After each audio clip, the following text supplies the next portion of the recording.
Welcome back to Ribbon Candy Hooking. I'm Deanna. I'm a minute late. I am so sorry. Losing track of time over here.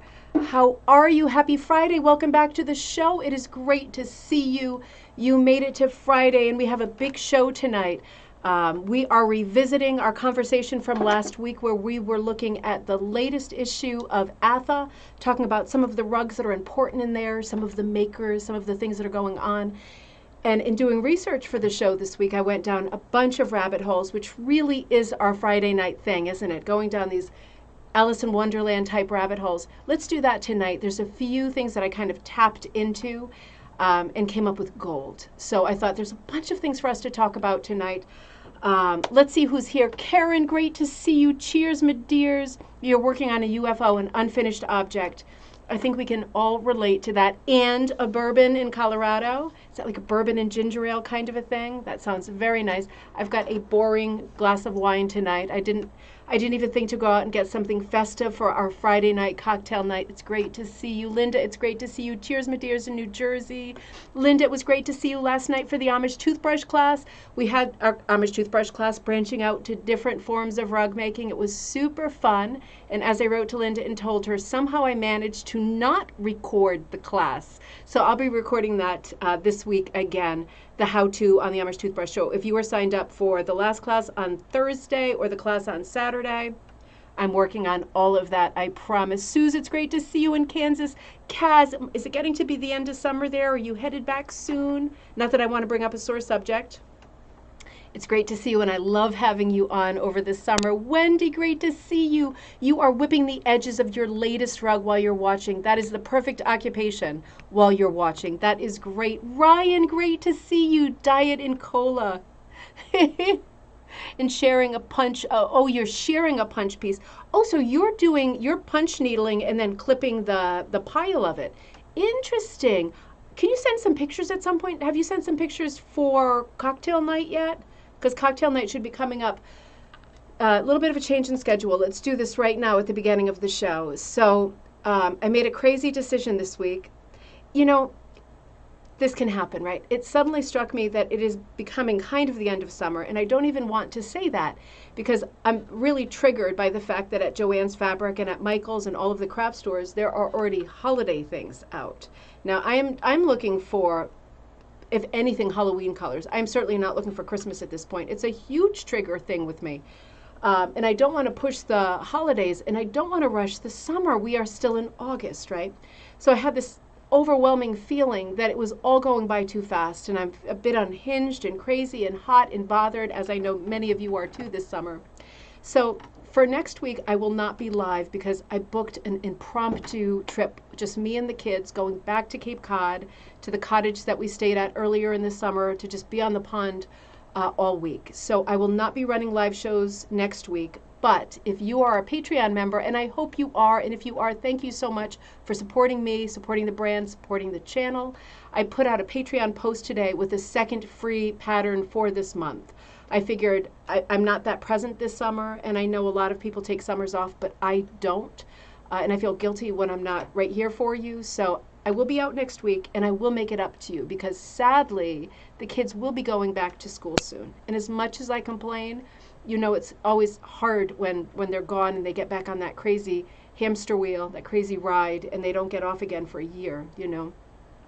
So I'll remind you later, but I won't be here for episodes next week. And the following week, that will be the Friday where our bingo night will fall. And then the week after that will be our gallery night. So let's plan accordingly for those things. So we're all set for fun in the future. Kaz, yeah, you have meetings at school already next week. Oh, I'm so sorry to hear that. Lisa, great to see you. All right, it's a small crowd tonight. Our buddies are here, and I bet people are out there hooking and punching. Lynn, great to see you. Great to see you. So I want to return to our conversation of last week because we only got partway through looking at this issue of ATHA. And I have to say, sometimes I have mixed feelings about our two publications in this trade. One of them is Rug Cooking Magazine and the other is ATHA. And if you're new to us, ATHA stands for the Association of Traditional Rug Cooking Artists. They are a group, they're a magazine, but they're also a group hopefully near you, where you could join a chapter. As old-fashioned as that sounds, it's a great way to meet other people who love rug making and are into it. There's events, there's speakers, there's all kinds of stuff happening. So it is well worth checking out. And they publish a beautiful magazine. And I have to say, Gail, good morning in Australia. Happy coffee time for you. I have to say this issue has been the best one that they have published in a really long time. So we started looking at this last week, and it was like we hit a giant speed bump because it was so dense and there was so much that was interesting and worth noting. So I want to come back to some of the features in this article without hitting all of them because I don't want to spoil it for you. And, you know, if you are a subscriber, you haven't gotten yours yet, or if you have recently subscribed, I don't want to do crazy spoiler alerts. But this really is the best issue in a really long time. It's like in the top 10 solid gold list for me. So let's go back to where we were in our slideshow. And if you remember, now this conversation tonight is going to take us in many different directions, right? I don't have a theme. Like something real specific, like a couple weeks ago when we did the Rio rugs. This is going to be a bit of a potpourri, and we're going to jump all over the place, and thus we're going to learn a lot, right? So I think where we left off last week, we were talking about my friend Marijo Taylor, and her company is called Northwest Folk Designs. And she does beautiful hooked rugs, right, in kits. She does her own colors. Let's go back to that slideshow. Bear with me for a minute. You know how great I am when it comes to clicking on slides. Let's come back over here and see if we can find where we left off. Is this it? Nope. But you know what? That's not a bad point. Okay, so you know what? Let's come here. Let me catch up with you for a minute here because this is a piece of business that maybe I should tell you sooner rather than later. You know, last week I was talking about dyeing with the mason jars, and here is the picture that goes along with that idea. I had yarn in mason jars, and I was using the incredible heat of this summer as the device for setting the chemical colors, right? You need some heat source, whether it's the oven, the stove top, the microwave. In this case, I used the sun, and I was using mason jars, and I was putting skeins of yarn into the mason jars and using the sun over the course of a day or two to dye them, and they dyed beautifully, and they came out looking like this, and I was really happy with it because along the same lines of not wanting to rush the seasons, I have been feeling like I am not quite ready to do Halloween stuff yet. I am still firmly ensconced in summer. And what I meant to say earlier was that for Patreon members, I sent a second pattern out today with a message, hopefully you got it, with a truly summer pattern. So one more very bright summer pattern for you before we transition into the autumn and fall themes and then the holiday themes. But I had to work on a piece because I'll be teaching in Plymouth next month. And when I realized that they had already been advertising me teaching on the banner, and I had not done the project yet, that created an incredible amount of stress, as you can imagine. So I finished this piece in a record amount of time. And this is the teaching edition of a piece I already had up on ribbon candy hooking. And it's called Trick or Treat Tapestry. And I like this piece. It's all hooked with yarn because this is going to be a hooking with yarn class. I'm also going to offer it to our group, right? I'm going to put it up in our Facebook group, which is Rug Hooking and Punch Needle Club. But the thing about this piece is that there's a white pumpkin here. And for those of you that will be taking the class with me, either in person, I'll be teaching it at several places. And I'll make all those announcements when I'm back with you on coffee time. I'll be teaching it in person, but also online, and you'll have a choice as to whether you would like to do a white pumpkin, a pistachio green pumpkin, you know, that shade of green, or traditional orange pumpkin. But regardless, the background looks like this because it is made up of all of those colors that I just showed you that I dyed with the mason jars. Lots of mixes of colors. And I like to regard these colors as not being autumn colors, but Indian summer colors. Because that's it, isn't it? They have the more mellow look to them, not the extremes. So I was very happy with that, and I wanted you to know that I also, switching screens here, put this together today. So I was talking about this a little bit last week. Thanks, Ryan. They turned out to be great colors. So I was thinking, for those of you who are interested in dyeing, but just dyeing your wool or dyeing your yarn, sometimes it seems overwhelming. You know, what do I need to buy? How much of it do I need to buy? All the different color, you know, pigments add up, right? Everything adds up. So I'm putting together this kit that will appear after the show tonight, as soon as I settle down and have time to get back on the computer after I, you know, end the live stream. This kit comes with 4 mason jars, 6 skeins of yarn that are 2-ply Briggs & Little 100% wool, and each skein is 120 yards, as well as the 8 dies that I used in that video, which I have not published yet. I'll publish that at the same time that I put this listing live. The colors that I used to make that Indian summer set, as well as white gloves that are pretty invisible in the foreground there, citric acid, which you need, and synthropol, which is your kind of accelerator to make sure that your colors are really going to take in your wool once you put them in there. So that will be available later tonight, right? I've been working on that behind the scenes. Cindy, it's great to see you. Great to see you. What's great about having a kit, a dye kit, that's already comes with the colors inside the hairdresser squirt bottles and the seal on them, right? So it's not like you open it up and it's like a bomb of chemical powders that are poisonous in your face. It's all controlled. So in this way, you can do exactly what I've done in the video, creating those colors or other colors. And the kit comes with 3 rose colors, 3 wood rose, wild rose, and another sort of English rose, American rose, beauty rose kind of a color, 3 different shades, 2 oranges, right?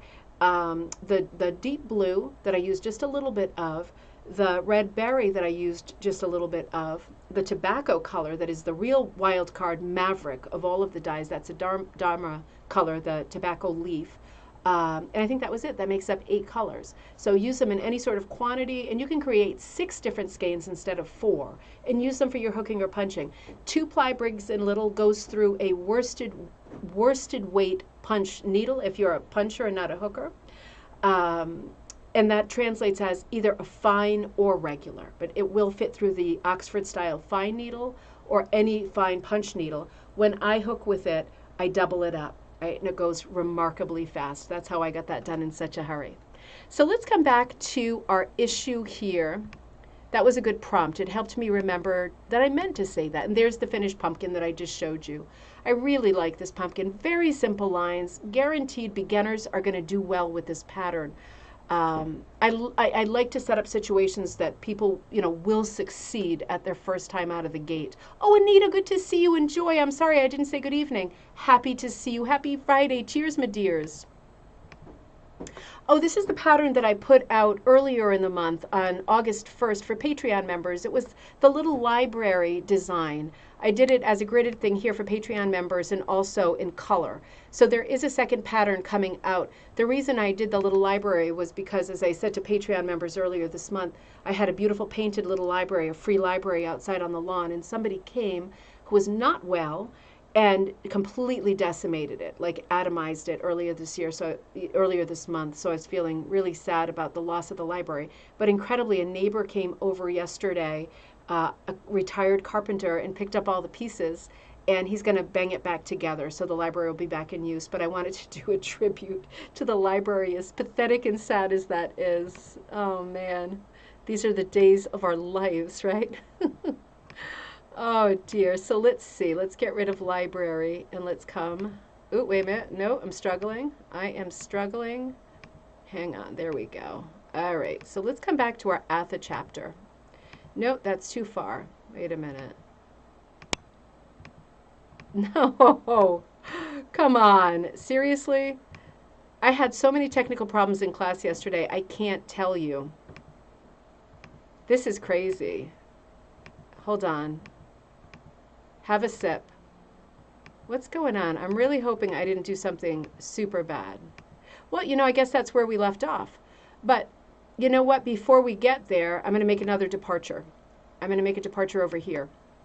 Because where we left off last week, do you remember that we were talking about the article in ATHA magazine about Marijo Taylor from Northwest Folk Designs? And the article, she did a full article for ATHA magazine this issue, and she did a wonderful job. Let me just refresh your memory because it really was, for me, the standout in this issue. She is a good friend of mine, but it was a lovely article. She writes so well. She writes as well as she designs. She does such a beautiful job with everything.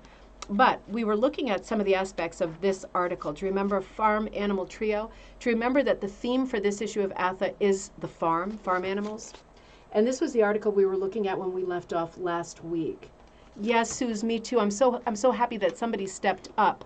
me bring this in a bit better, to help out with that, because it seemed to me like the guy that destroyed it, I mean, I'm very glad we weren't there when it happened, because it's right at the edge of the lawn, and it's where my daughter Jocelyn sits for a good part of the day, either with her lemonade stand or with her Pokemon cards. Like, she sells her Pokemon cards out front.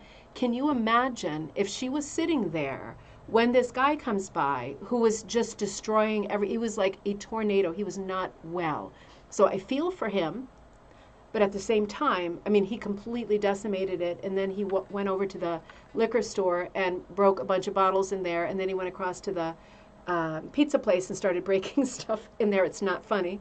And that's when the police came. So it wasn't a great night for the neighborhood, to say the least. I love that donkey too, Lynn. That little donkey, remember? Now, what was his name? She had such a cute name, Samson and the Delilahs, remember? So one of the things about this article that I thought was remarkable, because Marijo is one of these makers and teachers, designers, who is so forthcoming and kind and giving of her knowledge, of herself, of her talent. And remember these chickens that we ended on? How she was saying that because the tonal value was very similar between the chickens' bodies in the background, and this is just a recap, she added this section here, right? That was in last week's show, or Wednesday's show, where she said, listen, what I did to make this work, because I could see by looking at a black and white image that the colors were very, very close and there was not great contrast there. What I did, and remember she called it tunneling, she tunneled in some loops that outlined the bodies of the chicks. And in doing that, she created a great sort of demarcation line, a separation between the background and the main motif, which was the two chickens. Well, I was very lucky. I'm very lucky to be close to her and to chat back and forth with her a lot, because she happened to send me this the next day. Thank you, Jay. Don't forget to hit the bell, thumbs up, all of that stuff. Thank you. Comment, like, subscribe, all of that stuff. I should have a Patreon link if you're interested in supporting the channel. That is very, very helpful, and I always appreciate it. I was very lucky that Marijo sent me this image right after the show, because she knew we were covering it a little bit on our show here on Coffee Time. So she sent me this, and she said, this was in a Facebook message, she said, final sneak peek. I think that I'm calling it done. Now, we can identify with that too, can't we? It's so hard to stop working on your piece, making sure that it's fine. This is the first, right? This is the first in a series, so get ready, right? This is right before she called it done. Drink this in. Oh, Dave, great to see you. Pizza and cider tonight. Cheers, my dears. Cheers to you. I'm going to stop and have a little sip. So this was the pattern she was working on the night that we were talking. And this is the pattern that she sent after. Let me show you that again. So have a look at this, and then have a look at this. And the reason I'm making a thing out of it is because this is a lot crisper and more clear than this, right? Take a look at the outside of the unicorn and his mane and his tail. It's a lot crisper here. The background right behind him, you see how she darkens it up here? Well, she darkens it up using, she says, mostly sari, S-A-R-I, you know, the sari ribbon, like the Indian ribbon, and yarn to draw attention to the motifs. So she realizes, because of her color palette, and remember that Marijo, she is so specific about her colors, she only uses colors that are in the immediate environment, where she is in the Pacific Northwest. So she likes to use colors of like banana slugs and the flora and fauna that are in that immediate area. And in doing that, she has a beautiful color palette, but it's mellow and it's not unlimited, is it? It's not limited, but it's not unlimited. So you can see how it's important for her to, with a palette that does have a lot of medium mid tones, for her to be able to come up with different techniques like tunneling loops, where she can really get better definition when she finds that her colors are a little bit too close to each other. And so she did that, and then she sent a close-up of some of the materials that she's using in the area that was causing some trouble, right? So she's using her sari ribbons, she's using some darker mixed fibers, but she's getting a lot more definition because she's adding more contrast. So it's just an inspiration to think about when you are working on your piece and you're saying to yourself, I love it. I chose the colors that I love. I hooked the colors I love. It's exactly the palette that I wanted it. What went wrong? It's not popping. What went wrong? That's when you have to say to yourself, do I want to back it up and pull stuff out? Probably not. There's a reason why you chose your colors. It's because you loved the colors, right? Other option, better option in my opinion, is to go back into it, in between your loops. Don't pull anything out. Think about like tunneling in like Marijo does, some thinner strips. Cut your strips in half. If you're working with 8s or a primitive cut your strips in half. Use sari ribbon, which folds right up and becomes very, very fine, very, very narrow. Different yarns, novelty yarns. Think about the other things that you might be able to use to border, to shore up the shapes that are a little bit innocuous, not well defined enough. And that could be the reason, that could also be the cure. So as soon as you identify what's going on, my piece isn't popping. Say to yourself before you go into a rage pull and start pulling all your pieces out, think first, what can I do to fix what I already have, because I like what I have, right? It's a technical problem. It's not a you problem, and it's not a your color problem. It's just maybe you need to, oh, good to see you again, No Man's Van. Great to see you. Happy Friday. It's a great technique, Lynn, isn't it? I mean, I think it's Marijo's technique. I do it with different things. I haven't done the sort of tunneling the way that she's describing it. I have been historically much more inclined to rip a lot of it out and kind of change the background color completely. And I'm going to be much more thoughtful going forward, thinking about Marijo's technique, right? That's why magazines like this are so helpful, to help us with our technique and improving. Thinking about Marijo's technique going forward and thinking, what before I go nuts and completely back it up, what else can I do that will save this piece so that I love it and it's technically a successful piece, right? And I don't have great problems with the way that it looks and the coloring of it and all that stuff. So I thought that was fortuitous that she sent that unicorn, one of her new patterns. It's from a couple of years ago, but she just got around to finishing it now, talking about UFOs, right? So then this magazine transitions because, again, the theme is the farm. So we're looking at a lot of sections in the magazine, dozens of beautiful rugs that people have sent in.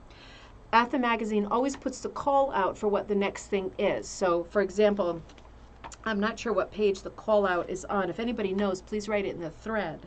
But they'll put the call out, and when they put out the call, people answer and send in their farm rugs. So we get this beautiful gallery feature that goes throughout the magazine, and we see some really lovely pieces.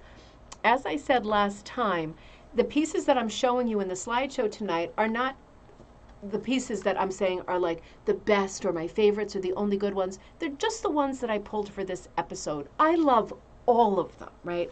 I really love this one. It hit a chord with me. Hang on while I change my glasses. You know me. I've got some major stuff going on. Hey, by the way, does anybody know the answer to this question? This is completely unrelated. I think I mentioned the other day that I found a pair of glasses under my car seat with one of these things broken off, and when I look through them, I can see everything. Does anybody know whether a person can just go into a glasses store with glasses that they happen to find at Goodwill, which I did, and say, can you make these glasses for me, but as glasses that aren't broken and don't look insane? These were vintage glasses. They looked insane. I looked like Minnie Pearl in them. Not these. I mean, probably also crazy. But I'm wondering if you need a prescription. I wonder if anybody knows that. I know there's probably a lot of people watching who work in this field. But anyway, man, do I need glasses that work. So this is a lovely piece hooked by Victoria Rudolph from Austin, Texas, called What's It? What's It? She said, I took a second class with Barb Carroll, legend in our field, right, at the San Antonio Biennial, and this small pattern was called What's It? I was determined to complete it this year. I added the last bits of paisley fabric I had used in that fairy tale rug. I did tweak the pattern to add my own spin, and I went back to one of Barb's old books for inspiration. So, oh, Denise, good to see you. So I just thought this was a fabulous piece. I love this kind of salmony antique mauve background. I love the whimsy of this piece. We've got sort of what look like these Jacobean, right, flowers that we see in crewel work, but they look a bit more graphic, a bit more pop art. This circle with the flower within it, very different, something we don't see a lot of. This spotted pony, very different, something we don't see a lot of. It is really classic folk art. It is really in keeping with the tradition of rug hooking, right? This could easily be a 19th century piece. We can see that it's not, and we know who made it. But if you saw this in an antique store and it looked much older, you would be thinking, certainly this is a one-of-a-kind, not commercial piece, but a one-of-a-kind piece that somebody did many, many years ago. Very, very folky in the field. Lots of colors, lots of pops, lack of proportion, lack of perspective, two of the signature marks of a folk art piece. I just love the spots on the pony. I love the bravery in reaching for all of these different color palettes within the same piece. Why is it working? Well, because the background is very stable. The background is this very stable, earthy color, kind of a light terracotta, antique rose color. It's very clay colored, it's very neutral, and it's very stable. We also have a horizon line, which I think is helping, and that is kind of working in a silhouette, very dark. That's helping as well. When you've got two stable elements in the composition like that, you have a blank canvas for doing all of the crazy play that you would like to do with colors and shapes. You just keep adding and layering things in, and your piece is going to sing because you've got that background in place that is extremely neutral.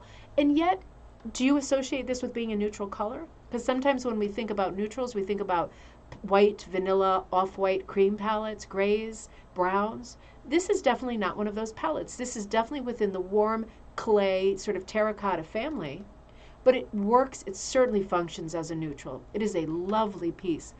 Oh, Linda Ann, great to see you. Lynn says, the pony, one feels to me like the pony's dreaming of all of the possibilities of his or her future. Oh, that's such a good translation. I love that. All of the delicious things pony can eat and see and gallop through. I love the motion of the front legs kind of taking off and the static back legs. I love the rust-colored mane. It really feeds into that warm background color as well. There's a lot of cool colors balancing the... Oh, Wendy says balancing the warm colors. Wendy says pages 81, themes and deadlines. I'm in. Thank you. Let me get back there. Karen, you answered my question too. Glasses places can transfer glass into a new lens similar in shape to the current. Can they cut new lenses though, Karen, do you know? Because mine really look like crazy kind of freak show, and I'd like ones that looked a bit more well, like I'm okay, you know, when I present myself in public. So I do want the prescription, but not the shape. I wonder if you know the answer to that. Gail. Okay, let me check page 81 before we go any further. So because this is the current issue. And knowing that, here we go. Oh, thank you so much, Wendy. Themes calendar. Oh my gosh, we can project way far forward. Okay, let's have a quick little sip. Cheers, my dears, to all the new people who are joining in. Thank you, Karen. That's what I was hoping you were going to say. I'm going to drive to Cape Cod tomorrow with my glasses. They're like this, right, with one thing on them. And I put them on and they're like this while I'm driving. But I can see the dashboard and I can see out the window. And it is a great plus to be able to see while you're driving and your kids are in the back seat, certainly, right? Themes calendar. So mark this down. Get a pen ready if you're ready. If you're thinking you want to do some stuff with themes. This is ATHA, not Rug Cooking Magazine. This is ATHA, the themes that they are looking for the December-January issue 2023. What a great theme this is. Our homes. For those of us in the thread here, we've got Gail in Australia. I'm not sure if Heidi is on from Belgium. I don't know if Jane is on in Wales. We have a lot of international people. We have a lot of Canadian friends. People spread all over the U.S.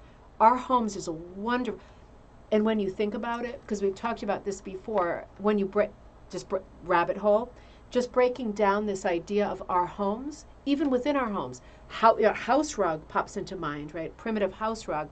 That's the low-hanging fruit and beautiful. Never a bad idea to do a primitive type house, especially if it's your house. But Think about the inside of your house, right? What room is your favorite room inside your house?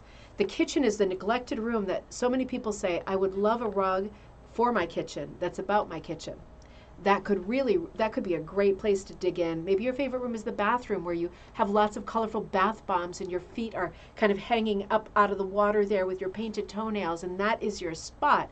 That's part of your house too. This is a really broad theme. It could be really beautiful. It could be a past house, a house that you grew up in, a vacation house that you visited that you still think about. There's so many directions that you could go in with a theme like our homes. So that is the December-January theme, and that is due October 1st. You have a lot of time to get that together. For the April-May 2023 issue, oh, this is interesting. That will be due February 1st. This one is called ATHA Free Patterns That You Have Hooked. So if you have hooked a centerfold or one of the free patterns in past ATHA magazines, that's what they're looking for that issue. That's due February 1st, 2023.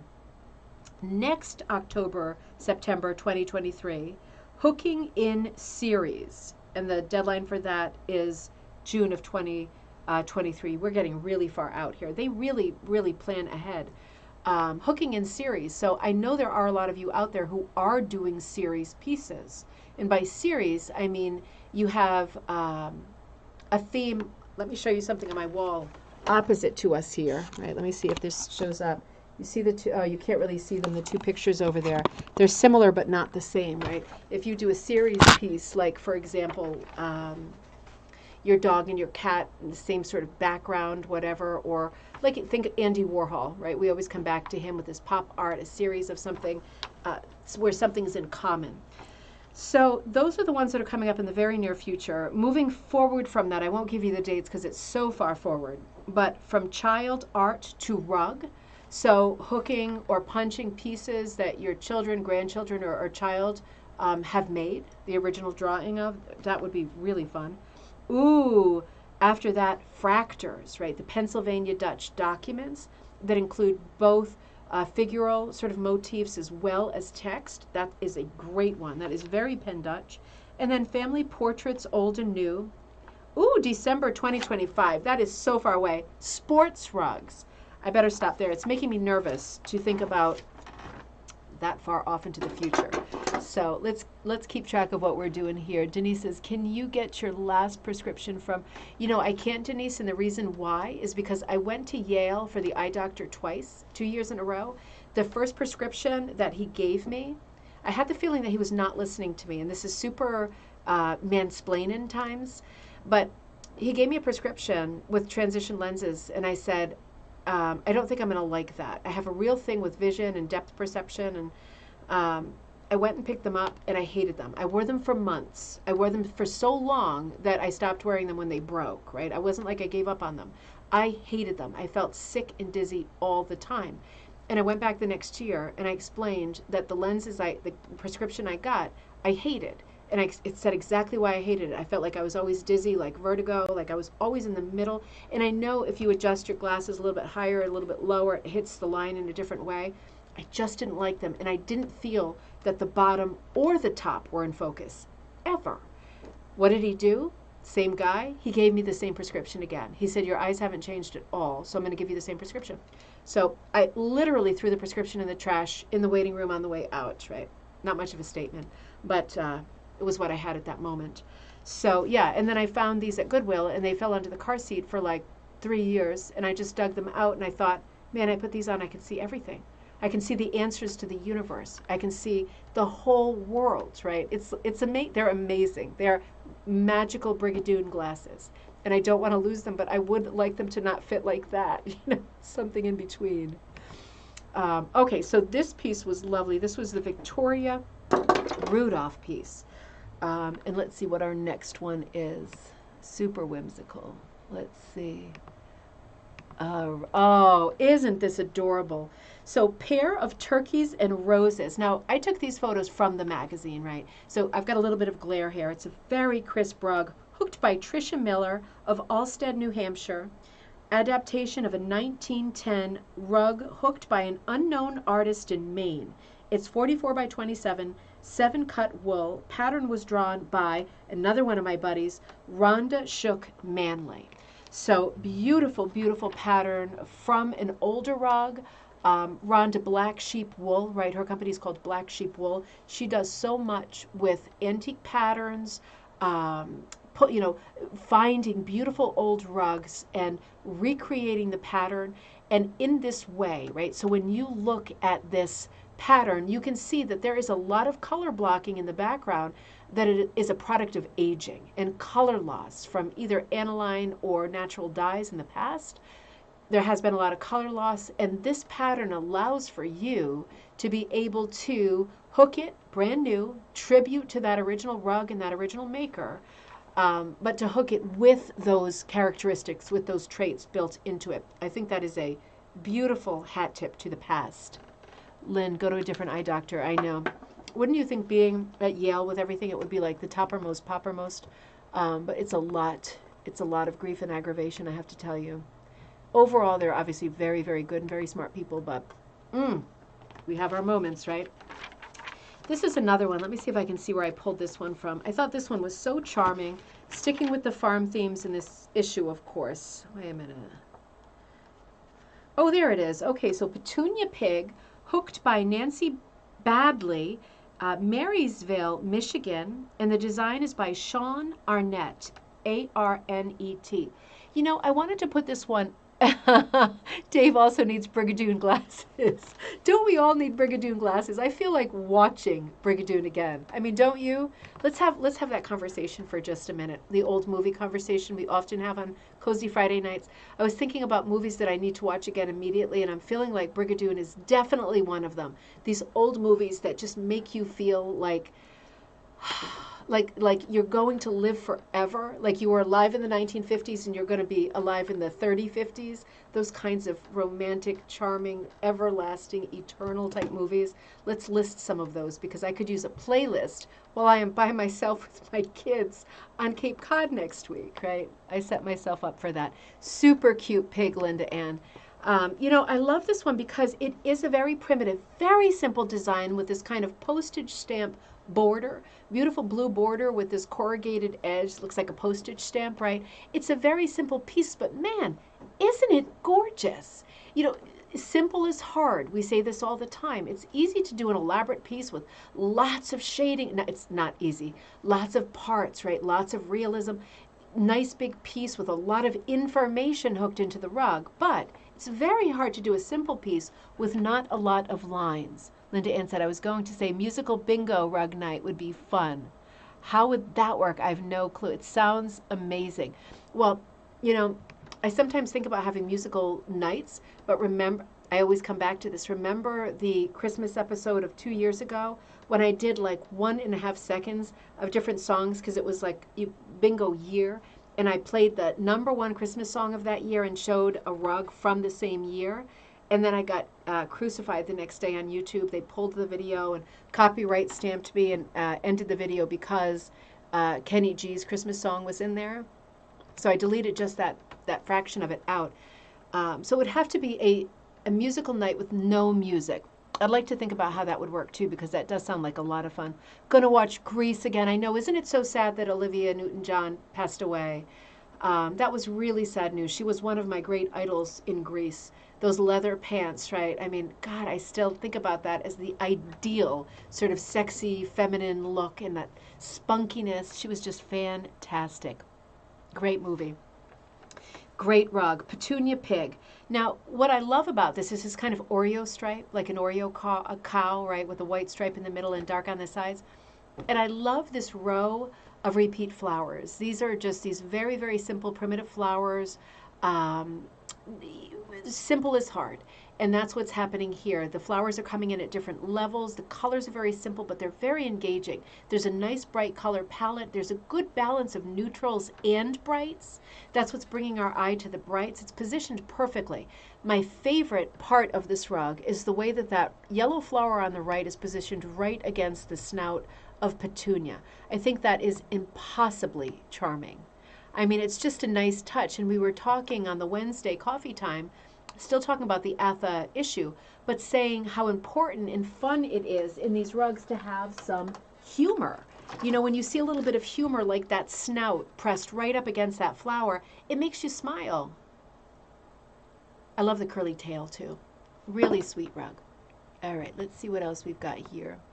And again, I pulled a fraction of the rugs that are in this issue. I really liked this one, Green Pastures, hooked by Judith M. Heck, H-E-C-K, of Shelby Township, Michigan, designed by C. Duncan of Crow Creek Farm. He makes me lie down in green pastures, right? So this is a reference to Psalms in the Bible. I think the next line, what is it? Something like he leads me to water, or he leads me to the river, something like that. I love the peacefulness of this rug. I love the line, right? You know, I go a little bit toward, I love religious rugs and themes and things like that. I go a little bit toward that personally, but this is fairly neutral nonetheless. And I just think the words are so striking and they're so peaceful. And I love seeing these words used with this motif, right? Like a mother and baby sheep laying down, and they're comfortable, they're in their green pasture. It is a very dynamic background. 7 Brides for 7 Brothers, that is a great one. Singing in the Rain. All right, we're on a roll. We're on a roll. I love the marking on the mother's face. I love the simple patterning in the body of both lambs. I love that the mother's a little bit darker, a little bit dirtier, and the babe is a little bit fresher and white, little cottony body. I love the colors, right? They're not super, the yellow stands out, mustard yellow right against the blue. Those are opposite colors on the color wheel. But as we go down, you have to work a little bit, right? It's very clear. The words are very clear. But you do work a little bit, and it feels good when you get that in green pastures, right? It really, for me, it really resonates. I thought it was a beautiful, beautiful line. I thought it was a beautiful piece. I'm always attracted personally to these sort of religious rugs and religious themes because I have not historically been a religious person at all, despite all that Catholic school. But I keep coming back to, and I think it's a little bit what happened to me 2 days ago when I just suddenly booked Cape Cod again. I had one of these moments, right, that you hope that you have more of in your life, but you don't always have the energy for it. You're not always in the right mindset. I had one of these moments of snap, and I just made a split-second decision, and I cemented it, right?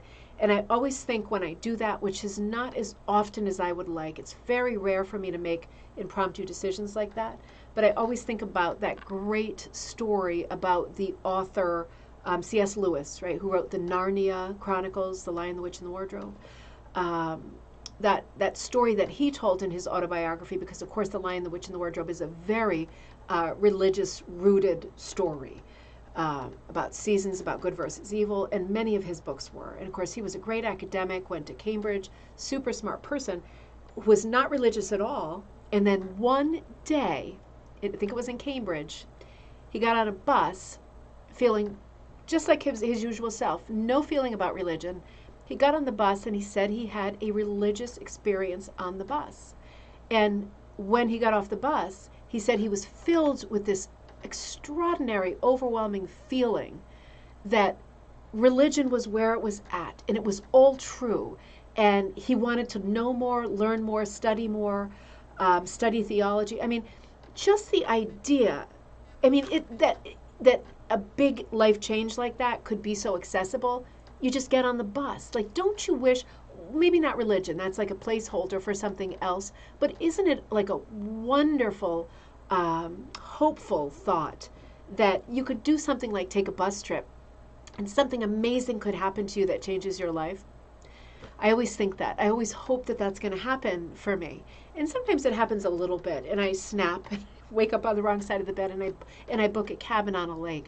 But not as big as C.S. Lewis's, but it's still an exciting thing to think about. So this pattern reminds me of that idea. Lynn says, next movie on Netflix that had me captured is Keep Breathing. Oh, that's a good recommendation. Lynn, can you send that to me on Facebook so I don't forget that? I love Funny Girl.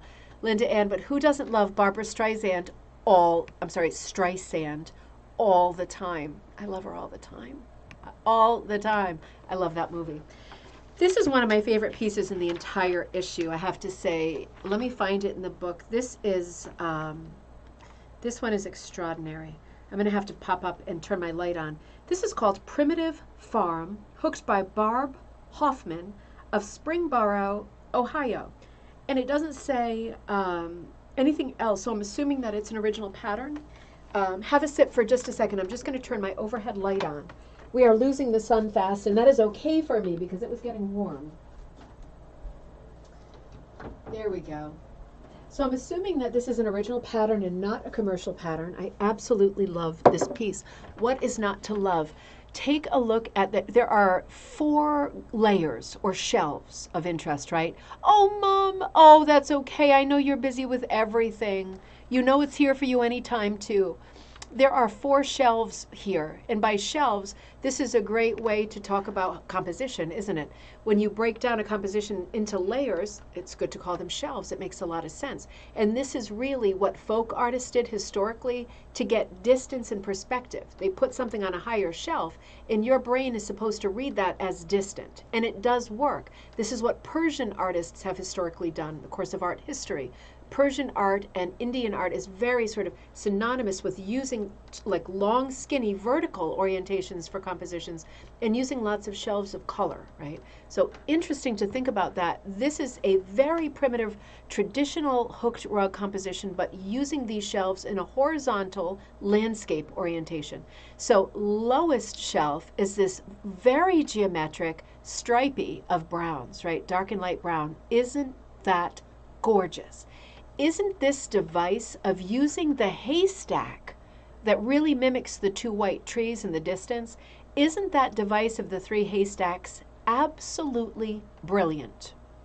I never thought I could look at a haystack and not think about Van Gogh, but this is it. This rug brought me there. This rug is, you know, I love Van Gogh, but I love this rug more than any Van Gogh. I love this composition so much. It is kind of like a parade of animals, like we saw on Wednesday in a different piece. I love the layers. I love them going off into the distance to this sort of Gothic Victorian little farmhouse, very symmetrical, really lovely hint of window panes there. This wild horse running in the distance. The moon is out. It is a nighttime scene. It is the opposite of what one would think, right? It's a very dusky nighttime scene. It's not a morning scene. We don't have that blazing blue sky. Isn't it just lovely? We see things growing, we see hay bales, we see haystacks, we see the whole community of little animals out prancing. In the distance we have this wild and free horse figure that feels like a weather vane, bringing lots of motion and energy into the piece, balanced on the other side by this moon hanging down like a harvest moon. So beautiful. Ryan says, watched Valley of the Dolls while punching today. Oh gosh, you know, I love Valley of the Dolls. And one of the reasons I love Valley of the Dolls is because I associate it so strongly with my favorite book of all time, Peyton Place. Isn't that awful? I love that movie too, but I really love the book. And I also love Return to Peyton Place. But those are quite different periods, right? But really so much in common too. I love that history. And the author of Valley of the Dolls, she has 2 first names, right? Suzanne, something Suzanne or Suzanne something. Help me out here. But she wrote another book about her black poodle, a standard poodle called something Josephine. And that was another one of these great, charming, like a Breakfast at Tiffany's book. It's like if you like Breakfast at Tiffany's, you'd love this book by, what's her name? Something Suzanne. You know who I mean. I know you're going to tell me in the thread. I don't know. I don't think that particular story is a movie, but it's a wonderful book. If you like Breakfast at Tiffany's, the Truman Capote book, you will love this Josephine book by this author. Jacqueline Suzanne, thank you. Yeah, she's great, isn't she? It's edgy and great, just a moment in time. Good. These are great recommendations. I am paying attention. Karen, I love Carousel as well. I love all of those sort of MGM era musicals. They are all super charming and atmospheric. Oh man, I love this piece so much. I could stare at it for the rest of the show, but let's keep going. We've got a lot more to cover. So, another farm piece, but really different, really different. This is called Noah's Barn, hooked by Marketa Anderson of Lebanon, Ohio. Design is by Sally Kalin of Pine Island Primitives. Marketa began it with Sally at MVRHG camp is that Martha's Vineyard Rug Hooking Group or something like that? And finished with Donna Harkman. It's a large rug, finished at 30 by 57. Sally's own Creek Rising inspired her creation, and it resonated with me because our creek frequently rises. Sally lays out the background by pinning bits of each wool at the edge so she can plan contrasting animal colors that won't fade into the background. I love the result, she said. I also love the result. This is a remarkable piece. This is another piece that features as a composition device shelves, right? So while it is based on a pathway, and that is the story, right? The animals coming up the pathway and going into the barn. So I don't know if this refers to a specific story. I mean, it's obviously not the story of the ark, but I'm wondering if it's the story of when the animals are rescued, they're going into a barn or something. I don't know. But I love the idea, the safeness of the barn. I love the rainbow over the barn, like the rain is over, right? It has stopped raining. I love the wild clouds and the handling of those clouds and the different blues in the background. On the right, a very yellowy, spring green colored tree, just kind of budding. And on the left, a more autumny colored tree. I don't know if that's significant in terms of spanning the seasons, but it's absolutely beautiful. Karen, the clouds are lovely, aren't they? It looks like sort of lamb's tongues or a scallop design. Really lovely. I like the way that that white fence in the distance connects the buildings. I think that's important. The animals are very connected by the path. And I like how the buildings are connected too. There's a lot of safety built into this piece. All the animals traveling in twos, even the little donkeys have birds on their backs. On top of that yellow house, right to the left of the barn, like the living house, there are two birds up there, a peahen and a peacock. And on that white fence, there are two chickens. So everything happening in pairs. It's a very comforting image. It's a very dynamic image. This is an image made up of multiples. I think it's extraordinary. The amount of color-changing materials and patterned materials that are used here. Even looking at the barn, the side of the barn there, you're seeing a lot of color change. It's very daring to put this much color into a rug, but again, this is a 30 by 57 rug. So with that kind of size, you can really get your details in there. I'm even seeing on the far right, next to that little budding green tree, turkeys, male and female turkey there. You know, you can make out the shape of a turkey, even though it's a very small character in the grand scheme of things. It's very easy to read them because of the size. So when you scale up, you have a lot more, much larger chance for getting your story across. Unless you're cutting very thin strips or working in yarn, it is hard to get a story that was that complicated to be that readable. That was a masterpiece. Another beautiful rug here called Farley, hooked by Bev Cole of Centerville, Ohio. Now the reason that these are all Ohio's, I think, is because we are in a certain, we are in ATHA Region 6 from Dayton, Ohio.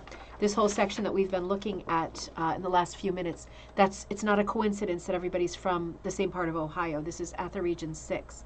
So hooked by Bev Cole of Centerville, Ohio, designed by Ramona Cann, C-A-N-N. Ramona designed this rug, and it did not have a name. I named it Farley after a dear male cat we loved. Fun design.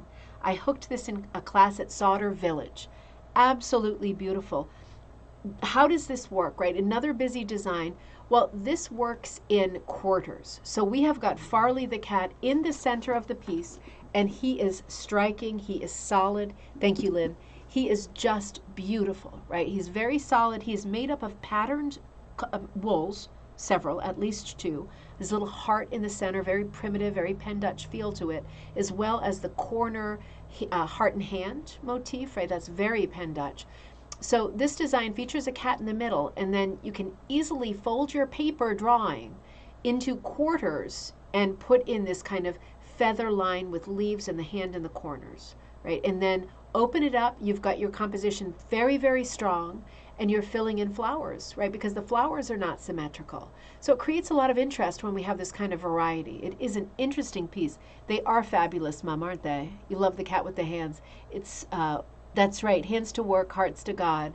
Absolutely beautiful reference. It's just a gorgeous piece. Lots of different color here, lots of unexpected color. A lot of tomato red and this plum kind of jam color. Lots of tweedy patterned wools. A lot of cool blues, a very cool background, a lot of yellows, like vanilla type colors. Very unusual color palette. Really, really, really interesting piece. I absolutely could not resist that one. There were lots in here that were interesting. Now this piece is very interesting. This is an article, and I have not read it yet. I thought, let's do this together. So this is the article. I'm just going to show you the spread in ATHA magazine from ATHA Region number 6 by John Walker of Frankfort, Kentucky. Let's look at the article together for a minute, and then let's look at the pieces that accompany it. So this is a short article that features the two rugs that I'm about to show you in this slideshow. He says, my dad and grandfather owned and operated H.B. Walker & Son Farm following my grandfather's retirement from the lofty position of postmaster of Gradyville, Kentucky in Adair County, Kentucky. The mail was delivered by carriers riding mules along Weed Ridge and down along Leatherwood Creek, where my cousins Chick and Cut Walker lived. This is a moment of time, isn't it? The farm was located along the shores of Russell Creek, a mile and a half north of the county seat of Columbia, along the North Highway 55. The U.S. Department of Agriculture's ASCS office determined that the acreage on the 280-acre farm to be used for tobacco was 2 acres. The rug entitled Stick Driving Weather depicts the late summer when the tobacco crop is ready to cut. To prepare for cutting, sticks were driven along every other row, every 3 plants. Tobacco cutting took place in the month of August each year, and good tobacco cutters were few and far between. My dad knew the best crew of cutters. So let's look at this rug. This is such an unusual concept. Again, I took this picture right from the magazine.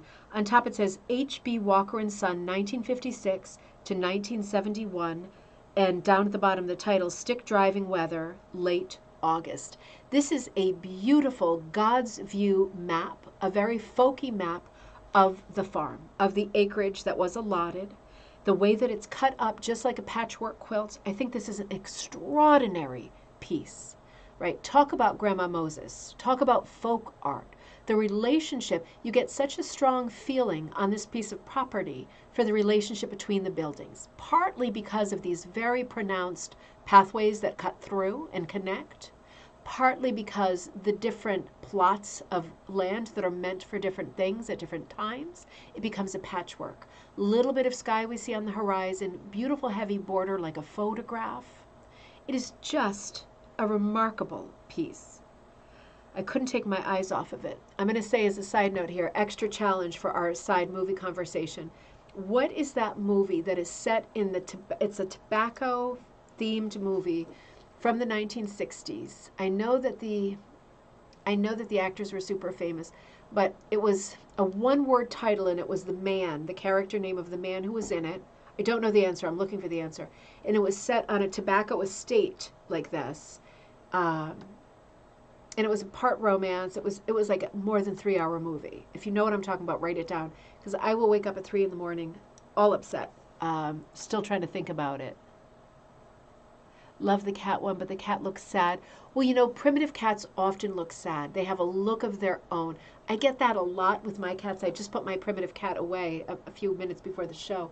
You get that a lot with these primitive cats because so much, you know, when you're looking at folk art, paintings that include cats, you do get that straight down line and then that upside down Y that shapes out the mouth. And it does create a very somber looking cat, a very dour or dour cat. And that does make for a sad looking cat, but also a lot of personality. But I know what you mean. Absolutely. So I thought this was an extraordinary piece. He goes on to say, the rug entitled Bottoms, let me show you Bottoms. The rug entitled Bottoms depicts the majority of acres in the farm planted in corn and grasses for hay. After the tobacco was in the barn, our attention was focused on the bottoms. Through October, we picked corn and baled hay. I've said far too much, but I needed to give you all that was in my heart and mind as I drew and hooked these rugs. Oh, John, you did not say far too much. This is so beautiful. This is what I love the most about this medium. This is a folk art medium. This is a thrifting medium. Thrifty, right? You're using scraps to make up a piece of art. It is all about storytelling, right? For me, it's all parish. That's it. Lisa, that's it. Thank you so much. Does anybody know that movie? It was quite long, but it was really good. Nicole, great to see you in North Carolina. Welcome. Happy Friday night and cheers, my dears. That movie is called Parish. And the only reason, oh, that's a good one, Dave. Bridges of Madison County. That's a good one. That's going to be one of my movie weeks for this week on the Cape. That's going to be one of my picks. The reason I watched Parish is because I went to pick up something off Facebook Marketplace a couple years ago for one of Jocelyn's parties. And it was like one of these yellow Coca-Cola crates. I was fixating on needing the yellow one as opposed to the red one, right? There's something wrong with me. And I wanted to do a ring toss onto the bottles, and it was already full with the bottles. So the person gave me their address, and I drove out to this town in Windsor, Connecticut. This is a very big tobacco area in Connecticut where we are, all the old barns and stuff. And I drove onto the property, and it was one of these almost C.S. Lewis days where it was just an extraordinary property made up of all these different buildings, vast, old buildings. And when I walked into the house, they showed me lots of collections of art. It was just extraordinary. And there was a big hall where you first walked in that seemed not like other halls or entrances. And I said, this is such an odd floor plan. I can't imagine what the blueprint for this house looks like. And she said, it's because the house belonged to one of her sort of ancestors, like 2 or 3 generations ago. And he would be in the office. He owned the tobacco plantation, and he would be in the office. And that long hall was where people would line up at the end of the week for their paycheck or for their money in an envelope or whatever to get paid. And they would just be lined right up out the door. It was this long, long hall. It was so unusual. And they said to me, this is where the movie Parish was filmed. And they brought me around the back to some of these other buildings, and they said, you see that window there? That's a fake window. It's a prop window. They use that in the movie. And that night I went home and I got on the computer and I looked at Parish and I watched the movie and I saw all of those buildings, but like in the 60s, so decades ago. It was so interesting and so fun. I think about that day all the time. It was such a lot of fun. Lisa says, these rugs make me think of the aerial view picture from the 70s in my parents' home. Oh, isn't that interesting? You know, that really was a thing, wasn't it? Like having these kinds of views at that time from planes or whatever. I like to call these the God's eye view, looking down from the sky. And I love the folk art nature of these views. These are not correct in terms of the topography, are they? We would not expect them to be correct. And thus they are so charming. They are even more charming for being this God's eye folky view. But, you know, it really is the thing. And coming back to the idea of, I'm going to come back to you for a minute, coming back to the idea of that upcoming shout out for ATHA, the idea of my home, right? These rugs would fit that criteria as well. It doesn't have to be the inside of a house or a view of a house to be your home. If you work on these fields and this is where you spend your days, this is part of your home, right? This whole plantation. Like, you know, it's so good to kind of pull the lens back a little bit when you're thinking theme-wise about compositions and what you might design or enter in answer to one of these shout-outs for themes. It's interesting to think, you know, when you think about it, right? And I've said this before on the show, but if you didn't hear it, it was a couple years ago. I remember going to a gallery at one point. Hold on one second. Let me just take a sip. I have to join you in my sipping, right? Because my mouth just runs the whole time.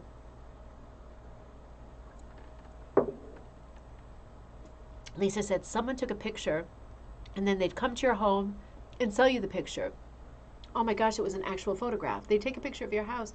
That's a weird spin on the amusement park thing where they take a picture of you where you're like this and then they want to sell it to you for, you know, $50 like 2 minutes later, right?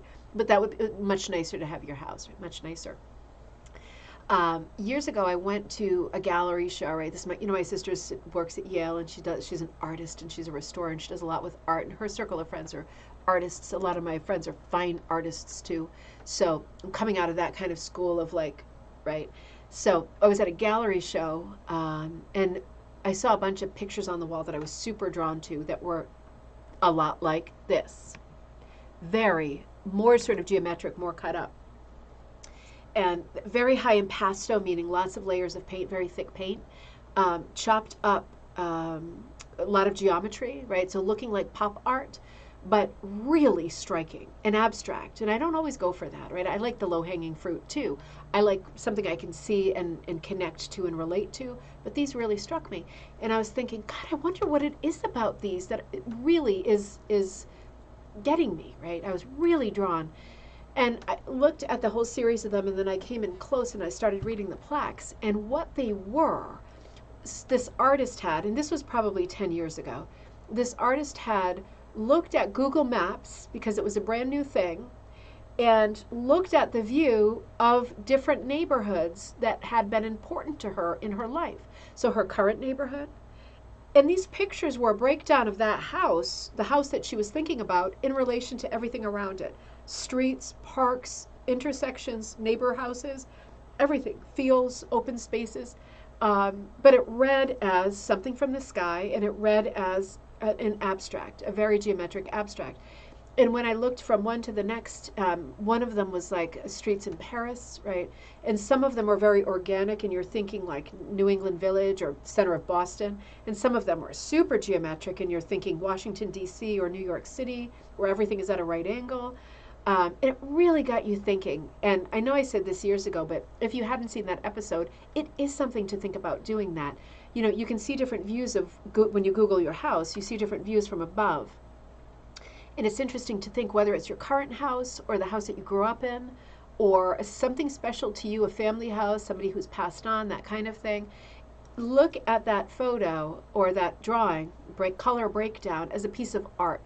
And think about, is that something that I could do hooking? Now that would be a great multiple to cross over to that call out for multiples too. What if you put together a piece that was a series, right? 9 or 16, right? A series of all different places that through your life have been important to you. And what if it's an aerial breakdown of the shape and the thing that you're thinking of, whether it's your house or a cafe or a zoo or a friend's house, right? Could be anything. A shoreline, the beach, right? That would just be all horizontals. But it would be such a neat concept to think about doing that. And for beginners, that is a really great place to start, because you'd have a lot of very simple lines to do, and you'd have this embedded story that only you knew. And just like John, who wrote this article here about the tobacco farm, he's saying like, I feel like I've gone on too far, but I had to talk about it. You wait for these opportunities for someone to say, what is that piece? And then you get to say, well, this was the summer that I was in Paris, this was the summer that I got my first job, and this was the main street where I worked, and this is the house that I grew up in, and this was my best friend's house a few streets over. And you could have your whole biography written as abstracts that were taken from drawings on Google Map. And wouldn't that be fun? It would really look like a patchwork quilt, and it would be a super easy thing to execute as a rug. Something to think about, right? Things that make you go, So, all right, so let's move on reluctantly. Now, I have a glare on this one. I'm terribly sorry. But this is a gorgeous piece called In the Pasture, hooked by Mary Schnitzler, Madison, Wisconsin. This is region number 7, the Cream City chapter. And this is designed by David Galchu, Galchutt.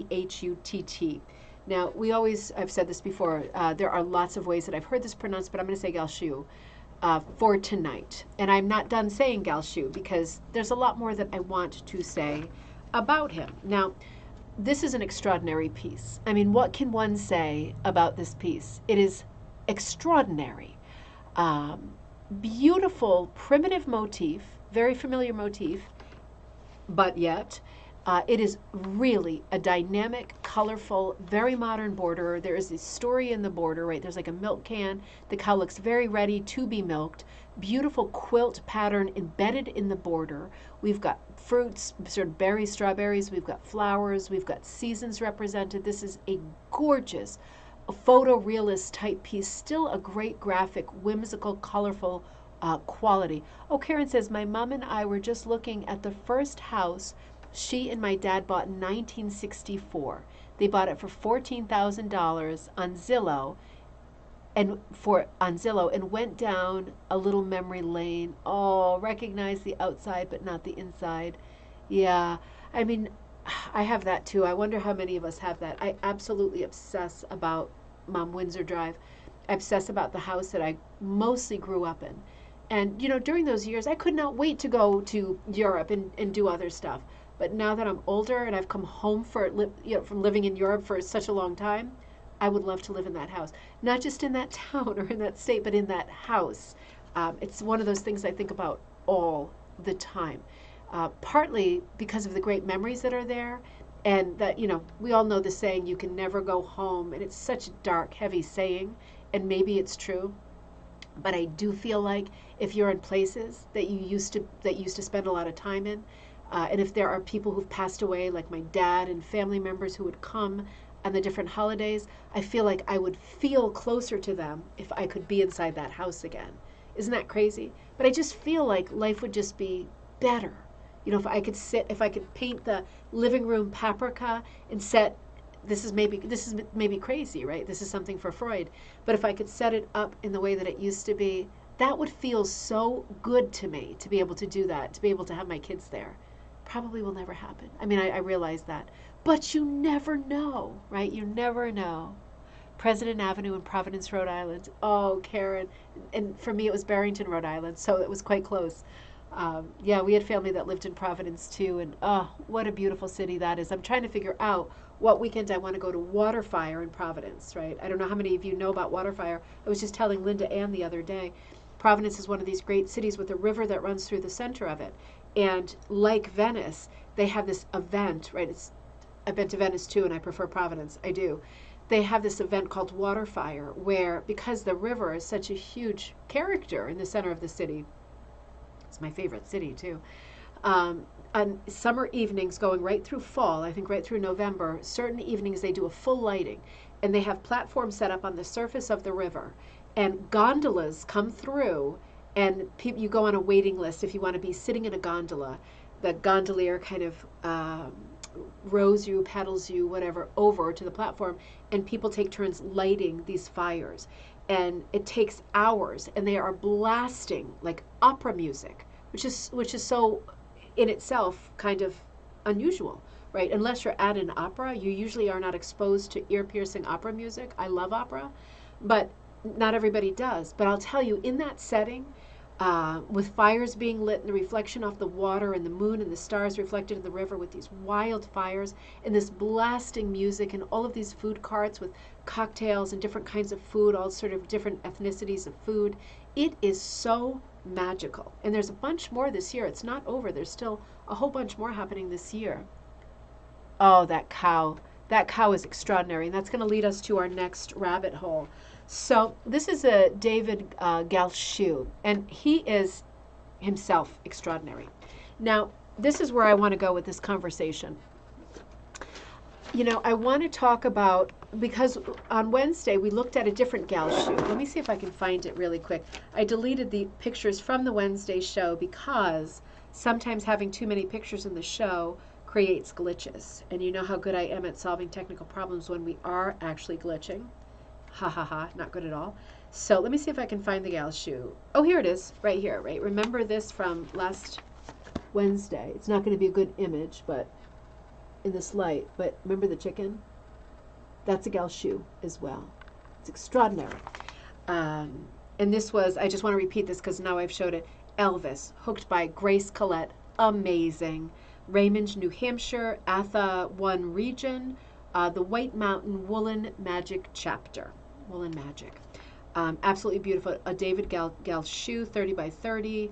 The reason I'm bringing up Galchu and why I'm about to go down the rabbit hole is because we see a lot of Galchus in rug hooking. Not a lot. They are technically extremely difficult, right? That goes without being said.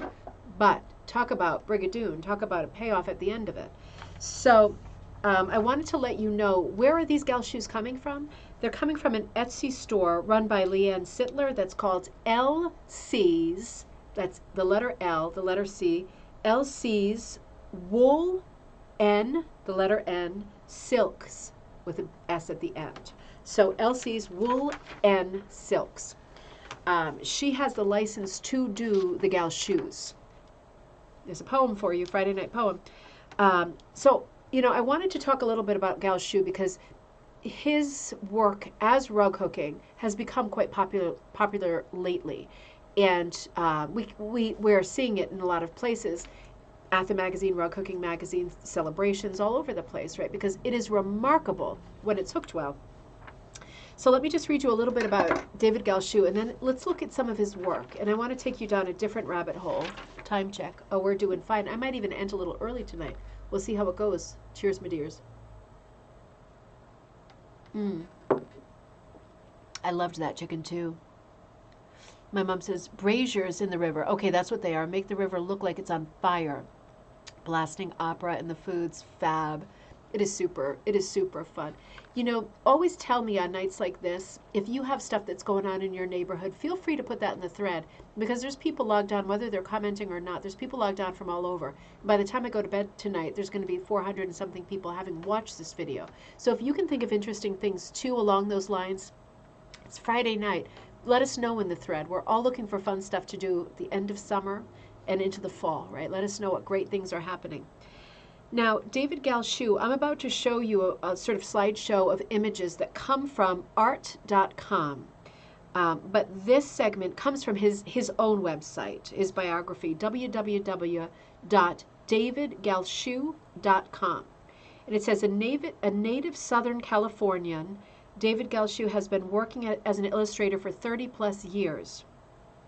Though he has done some advertising illustration in his early years, the primary focus of his illustrating career has been in children's industry, working for both toy companies and publishing. In 1993, a children's book that he wrote and illustrated that was called There Was Magic Inside was published by Simon & Schuster. Now working as a designer in the giftware industry, he continues to freelance for children's publications, including Highlights for Children. His spare time is spent painting, a passion that never seems to burn out. David's love of designing and painting came at an early age. He can cite the moment when he decided to become an artist one day in kindergarten. He grew up in an artistic environment, his parents having met at Chouinard Art Institute in the 1950s. His father worked as a graphic designer and his mother studied costume design. I studied costume design too. That's interesting. Not many people do that. I mean, it's such a unprofitable occupation, but fun. These disciplines influenced him greatly. He has strong design sense. Well, that's an understatement, right? And he loves integrating costume into his illustrations. Interesting. Now that I hadn't read this biography, I just cut and pasted it before now. That's interesting because we're about to look at a small slideshow of just a fraction of his work, and costume is a huge element to it. So that is interesting because that is like a hat tip to his mom, isn't it? He was awarded the 2010 award for Best Children's Magazine Illustration of the Year, ages 9 through 11, from the Association of Educational Publishers. The illustration When Cats Dance appeared in Highlights magazine for kids. You know, I should subscribe to Highlights magazine again for the kids. I have so many back issues from the 70s and 80s. I should subscribe now because that magazine is still in print, and I bet it's still wonderful. And my kids always think they are not interested in stuff like that. But I bet if we were sitting in bed late at night and there was a great short story or a great crossword or a maze, I bet they would love that, right? That would be really neat, nostalgic. David graduated from Art Center College of Design in 1981, and he's happy to report that he's been working as a professional illustrator since that time. That is good, isn't it? Hey, he found what he was meant to do, and he's doing it. So let's look at a little bit at the Galchu slideshow, because I want you to get a feel for what he does. And I know you know what he looks like, but if you don't, or if you forgot, these are paintings, right? This piece is called Aquatic Coffee Break. It is extraordinary. Isn't this so in keeping with the chicken and the cow that we just saw? And remember, these are available in the Etsy store called LC's Wool and Silks, right? She has the licensing to these. She is very lucky to have that, and she absolutely deserves it because the patterns she's putting out are extraordinarily beautiful. This one is called Blissful Alignment. He does a lot with suns, right? Those celestial faces, and a lot of patterning as well. Very graphic, very different. Really beautiful, right? This one is called Monarch Madness. You know, his catalog is vast. There's so much to it, and I just took a little sampling of the ones that I thought were different and some of the ones that I liked the most. This one is called Rejoice. So you can see some of his work has some things in common. Certainly the color palette, the balance of color palette, his blues, oranges, and yellows, sort of a Van Gogh palette with many of these, right? He does get into those medium colors, and he really blings things out with intense, intricate patterning, looking like sort of Indian design work. Lots of paisleys within paisleys, lots of motifs combined to create within simple compositions, a lot of patterning that becomes ornate, layers and layers of patterning. This piece is called the Blue Castle. I thought this was a gorgeous piece. This is a great storytelling piece. It is a very stony blue castle with a checkerboard grass. And my favorite part of this piece, the sort of autumn-colored trees, the mystery of it, but my favorite part is this line of people with colored umbrellas that are walking along the sort of crenellated walkway, sort of crossing what I guess would be the moat if it was filled in with water, and entering the castle. A lot of mystery and romance in this piece.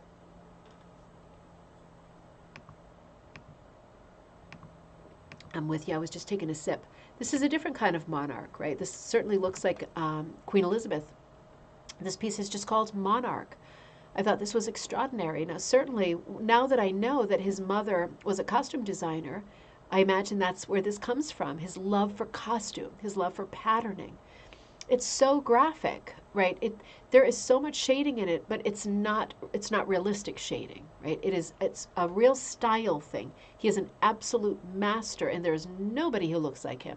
The only artist I can say who looks anything like him is Kit Williams, if you remember that book from decades ago called Masquerade, but certainly still very distinct and different. It really is a thing to be this good, isn't it? This one is called Conspiracy, another very costume heavy piece. And storytelling is a big thing. It's so cool to see his mind at work here. I'm not going to go too much into the composition thing because I know not everybody's into that, but now we know where the costume part comes from. The ribbon in the man's hair, right? The hair, that's very Dangerous Liaison, right? Back to our movie theme. But you know, all these interesting touches, like the patterning of her dress, the shape of those sleeves, right? Coming down to those really thin, slender hands. Very, very pale. Reminds you of all. Have you heard those stories, like the history stories about the why all the sort of blue bloods and the English monarchy and upper class had such pale skin was because they used leeches and things to drain their blood. Pale was better, right? Pale is better because it implies that you don't go outside to work or to earn your living, that you're very idle and you live a very interior life that is a financial luxury. That's an interesting touch. But also the pear trees in the background are very literal. They're trees with a pear on top. Interesting, isn't it? I mean, when you think about putting things together in terms of design, and you think about a pear tree or a partridge in a pear tree, you think about a tree with lots of pears in it. You don't think about a tree standing on the top of a tree trunk base. It is so effective and beautiful, isn't it? And the way that the pear tree lines mirror the silhouettes of the characters, part of the story, right? Creating some kind of shade, some kind of barrier, because they're obviously talking trash back and forth, and they're a little bit hidden in this line of pear trees. Beautiful storytelling piece. This one is fairly familiar because as a rug hooking pattern, this has been quite popular. I think I bought this years ago as a partly done rug hooking pattern that I have not finished. But this piece is simply called Witch. And this is one of his Halloween pieces. He does have quite a few holiday pieces, holiday themed pieces. Lots happening here that is so sweet. I love the simple background on this. It really helps the costume of the witch come forward. Dave says in Toronto we have Portuguese churrasco, barbecue chicken with potato wedges, peri-peri sauce, yum, and Portuguese egg custard tarts. I love food. I was just going to say, Dave, you love food, right? I cannot wait to visit you. It's going to be this coming year. I'm telling you. I know I said it was this year. It might still be this year, but we'll see how it goes. I'm dying to go and eat all the food and take the tour. I love the witch too. You know, a witch in profile works really well because it's so striking. In profile, you can get the shape of the hat, the shape of the shoes, the profile of the face, and the nose is always a thing. No huge wart on this one, but you know, it is fabulous. It is Ryan, isn't it? It really, the patterning of the dress, the weirdness of the jack-o'-lantern she's holding, it's like a trick-or-treat jack-o'-lantern. The expression on the moon in the background. And you notice the cats resting on the witch's hat, right? This is also available as a rug hooking pattern. Really beautiful. These are very intricate, very large designs. Something to aspire to, something to think about, a challenge to take on. I always say, even with beginner classes, some people say, should I take a small piece as a beginner? I know I go against every other teacher in saying, yeah, why not? Because at the end of the day, a large piece is just more loops to pull up, right? If you love that piece, I always say, go ahead and do a larger piece. It's going to take you longer, but if you already know you love it, we've got a good start happening there. Larger pieces are not something to be afraid of, right? You approach it, you can always leave it as a UFO for a while you think, retreat, build up your courage again, and then come back to it. All of that is fine. That's all part of the process. You're going to hit all those speed bumps anyway. Whether you hit it working on one large piece at the beginning or you hit it piecemeal subsequently, does it make any difference? You might as well work on pieces that you completely love, right? That's the thing. No Man's Van says, now I want to see all of his Halloween patterns. Absolutely. He has a few Halloweens. He's got a few Christmases. He doesn't have tons of either. But yeah, he does have other Halloweens. And just look up, either go into Elsie's Wool and Silk, or you'll see more of them if you just go to David Galchu. He's got different ones on his site than the ones that I picked up. These are from art.com. And then there are different ones in blogs, like even there was a blog in Italian I was looking at earlier today, and there were some images in there that I didn't see anywhere else. And I thought, interesting. There's a lot of images, right? So you will find lots. Oops, wrong one. Sorry about that. This is one called Evening Stroll. This is so blingy with the koi, right? Almost like the fish. Oh, these are fish kites. I should know that from our Alice Butler's segment. They look like koi, but maybe they are koi. They're fish kites, right? For Boys' Day in Japan. Beautiful lanterns in the background, beautiful kimono, beautiful woman. Just a gorgeous, glowing piece. I have seen this done as a hooked rug too, and it was gorgeous. Very tricky. Lots of color planning involved. This is a beautiful religious theme called Glory in Excelsis Deo. Nice, more than nice, right? This royal sort of red, gilded sort of red background, and these big, plump, shapy, golden wings. Very paisley kind of helmet or a crest on the angel's head. Very armor-driven costume happening here. With some symbolism happening here, right, tied up in ribbons. But beautiful, decorative piece. Very different. I tried to put in a bit of a mishmash. This one's called Catfight. Another costume-driven piece. Looks very Restoration England, right, Restoration period of England, where you're seeing this high bust line. This was the period where women would wear, everybody had smallpox, right, so their complexions were horrific. And people, if they could afford to, would buy little black pieces of silk, and they would glue them to the scars where they had smallpox to hide the fact that they had it, to make beauty marks. And the silk patches themselves became kind of a status symbol because not everybody could afford silk. So these people would have these little black silk patches all over their face, which seems odd now, but it was part of the costume of the day. And this is the costume coming through to you now. And then hence the sort of evolution of the patch box, which a lot of people collect. If you do a lot of antiquing, I'm sure you've encountered these patch boxes. They can be enamel, they can be gold, they can be super filigree, but they held all your little black silks that you would put on your face. You know, if you bathed or whatever, you'd want the patch back because it was perfectly formed to cover that crevice in your face from the smallpox. Interesting era of costume in history. Same era where the men, sort of madness of King George, right? That era, the men are wearing huge wigs, right? Like court, right? English court, wearing huge elaborate wigs, another status symbol for money. And the women are wearing huge wigs with huge headdresses, lifted way straight up in the air. And there are stories, right, contemporary stories from diarists at that time, keeping diaries and saying, I was speaking to a woman in the street kind of a thing, and she had on her head a huge full-size bird cage as a headdress and like a rat popped out of her wig, right? Because that would happen too, because you take your wig off at night, and animals would think that that was a great home. Birds and vermin could actually nest. The wigs were so huge. What a weird moment in time for both men and women. But it's interesting to see that documented.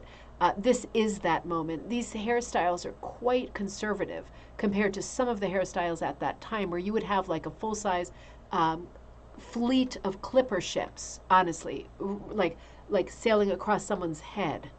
Strange time, but beautiful, beautiful moment for the theater. And this is a very theatrical piece with text, which we don't get a lot from him. It's a cat fight, and there are also cats present. Really nice piece. Let me shoot through some more. I'm going to make a point, I promise. Oh, this is a nice one. Cleopatra's long forgotten blonde period. He does do a great job with both men and women, but his women have something so sort of slender and evocative about them. Ryan, you're right, very Versailles. Higher hair, closer to God, maybe. It's a funny idea. I love this Cleopatra though as a blonde. I don't see the asp, right? Wasn't she killed by an asp? But I love the Egyptian flowers in the background, right? Aren't those gorgeous? The kind of trumpet flowers. And she's holding an owl. I'm not really getting that reference. I know owl wisdom and lots of connotation for the owl. I love the scarab thing in her hair. I love the lotus blossom in her hair. I love the very graphic water in the background. And her skirt really reads like lily pads, like petals, right? Flowered petals on a lily pond. I also love that little dot of orange to the left of the owl, and there's a repeat dot in the center of the lotus flower behind her ear, right? And there's a third little dot on the scarab, right on top of the scarab on her headdress on the right. Interesting, because my eye goes right to those three dots. It's interesting how he makes your eye travel. There's so many roads here. The ruching, the pleating on her dress, right, is like a stairway climbing up. There's so much to look at. These are just extraordinary paintings. And you can see why they transfer so well to other mediums. This one is called Working Her Red Pumps. So good, isn't it? What does this say? Miss Maybell's tight, death-defying leap. So she's like a tightrope walker. And she is incredibly, it was a very Victorian dress, right? Early Victorian dress, mid-19th century design, puffs everywhere, tiny waist that requires cracking ribs, real Persian proscenium, right, on the top, the two borders with the curve in it, really kind of standing alone. It's not connected to a base, but it really is effective where it is. And that archway is mimicking that sun behind her, that really large setting sun, but so unusual and unexpected to see a city skyline underneath it, isn't it? The juxtaposition of what you would absolutely not expect with very historical notes, right, really is the hallmark of David Galchu. This one is called Owls. And relatively simple composition, right? In contrast to the ones that we just saw, a collection of owls. There's more here than you think as your eye travels around. It is very pattern driven. And what is interesting about looking at owls is, and here we go, I'm about to make a little bit of a leap. What is interesting about owls is, just so you know, if you are falling in love with David Galchu, not only is his work available as rug hooking patterns, but it's also available as fabric, quilting fabric. So here are owls, right? This is eBay. If you Google David Galchu on eBay, there are lots of owls to be had. There's lots of David Galchu to be had on eBay. Medleys like this with panels, like full panels of the whole piece that you could turn into a pillow or a quilt. Lots of design in the background, different scale of things. Two different paisleys on the left, right, just sort of abstract fills. And then a scatter toss pattern on the bottom right of owls. It comes in many different colors. I have some of these already to work on some quilting designs. He does stuff like this. This is available. The Witch is available as fabric on eBay, right? So these are all on eBay. You could also check Etsy. I'm sure there's some on Etsy as well. And things like this. Remember how I said he's very into his sort of celestial themes, there's a lot of sun patterns done in fabric. And these are all David Galchu, Galchutt, double T. So interesting. Now, so that brings us down a different rabbit hole because there are two Galchus in this one issue of ATHA. And I thought, that's a lot. That's remarkable. And they're both so exquisite. It is truly remarkable. No Man's Van, you're better at description and interpretation than my art and story. That's great news. That's great news. Well, keep going with that. I learn as I go too, and I learn a lot from this thread. So regarding these fabrics, it got me thinking, right? It got me thinking because I'm super busy with my own business, ribbon candy hooking. And I love the Galchus, and I have the witch. I know I have the witch somewhere. And I mean to do her, but it probably won't be soon. And it is a big undertaking. And I'm thinking, I do have some of the Galchus as fabric somewhere. And I know I'm going to do some quilting videos coming up for Ribbon Candy too, for people that are crossing over and want to do different mediums. But I thought for those of you who are rug hookers, who look at those fabrics of the Galchus, like for example, specifically, let's look at the medley again. Specifically, not the main panel, but let's do the bottom right and the two left patterns, right? They're more sort of repeat traditional patterns, like kind of paisley effect, except for the owls or scatter toss. So these are repeat patterns. These are great for hooking, but they are not contingent on the owl's face, right? You don't need to have the face intact to do something with that fabric. They could work in a different way. How could they work? Well, if I were, this is just an idea, right? We're going to end our night on an idea. I am a little bit early tonight. Got a few more orders to do before I can go to sleep. I'm going to end our night on an idea. So I've said this to you before, but I'm going to show you exactly what I mean right now, because this could be a crossover thing for you that could be really interesting and exciting. For those of you who are quilters or who have fabric, whether it is quilting cotton or other fabrics, or you're just busy cutting up t-shirts that are stained or clothing that doesn't fit anymore, you can absolutely hook with it. And we are used to hooking with it in traditional backings, but I'm going to show you.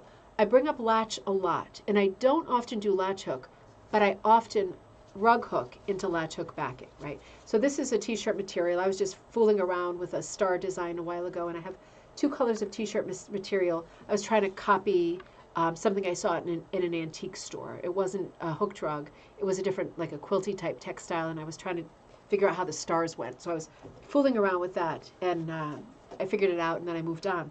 But a good way to use fabric that you really love, for example, I love the Galchus. I'd love to get the one with the small owls, or I'd love to get one of his crazy paisleys. He's got one that has those lanterns, those round lanterns, right? Oh, I'd love to get something like that. I want to use it for a hooking project, but how could I use that kind of fabric that has a print, even if it's a small print? How could I use that for hooking? This is how you use it. You use your larger stuff with latch. What I do is I just take a piece of material. I cut like, 3/4 of an inch, something like that. Rip it right down. Could be wider, right? Could be wider for sure. So for the sake of just showing you what I do when I fool around like this, sometimes I have, this is just a tie-dye that I had because I was doing the Amish toothbrush last night. It doesn't matter what the material is. You could use a Galchu for this. He does a lot of autumn leaves. When I hook with something like this, you are going to see much more of each loop than you would in a rug hooking backing if you use a latch hook backing. What I mean is, I'm going to bring you right here. I'm going to show you how easy it is to hook with cottons into latch backing. That'll be our pop for the night. And what I normally do is I take a latch hook, right? This is a latch hook, and it has this signature toggle that can drive you crazy if you aren't doing latch hook. Sometimes I break it off if I'm in that kind of mood and it's a good stress reliever. I just break it right off. It's very easy to find latch hooks, but sometimes when I'm behaving myself, I just tape it down with masking tape or Scotch tape, right? That might not come through for you, but you can see I just taped down the latch. So what I do is this. I just take my latch hook backing. Oops, wait a minute. Let me come back to you. Yeah, this could work. Let's see if this works. And I'm going to go like this. Rug hooking with it, and I don't need a frame. This is, I'm doing this on my lap, so this is a little bit tricky. So I'm going to go like this, just like I'm hooking anything. I'm not going to pull up my tail this time. This is a bit of a tough angle, but stick with me. Yeah, I need it on my lap, and it's not on my lap. Of course, you can't put this kind of backing into a frame, and I do this super fast when I'm not on camera. But I'm pulling up loops like that when it's on my lap properly, and you can give, that didn't even come to you, did it? Let me get some traction going here. Hang on. Wrapping it around the same way I would.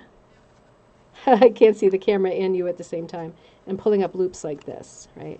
And when I do, this is a good way to hook with my paisley too. But I hook with quilt fabric like this quite a bit because I can pull up big fat loops. You can see these are way bigger loops than if I were using rug hooking backing. This is my rug hook. I can also just switch to a rug hook if I don't like the latch hook. Latch hook backing comes in different gauges, but it is super fast once you get going to hook with quilting fabric, right? So I could do this all day. Looks the same on the back. You don't need you can use this kind of a hook, these kinds of hooks, and this backing is everywhere, including the thrift store, Goodwill and Savers. It's everywhere, isn't it? So just a thought, because I know a lot of people are sitting around with lots of bits of fabric and thinking, God, I have a lot of supplies. What should I do with them? Well, think about using a different backing, and you get more out of it. You can see a lot more of the material when you're working with this backing, right? Because it's 2 or 3 times thicker than you would be cutting your strips if you were working on traditional rug hooking backing. It's just a thought, but it's a worthy thought because we discount different materials too often.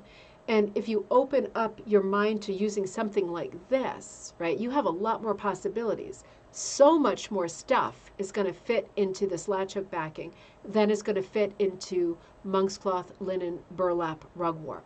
Something to think about, right? Because I'm thinking about that too. I've got a lot of beautiful quilt fabrics, and I am going to start doing some quilting videos and branching out in that direction. Doing some sort of applique type stuff with my own patterns that are already in ribbon candy hooking, but doing them as quilts. I'm going to be doing a lot of that as we head into fall and winter.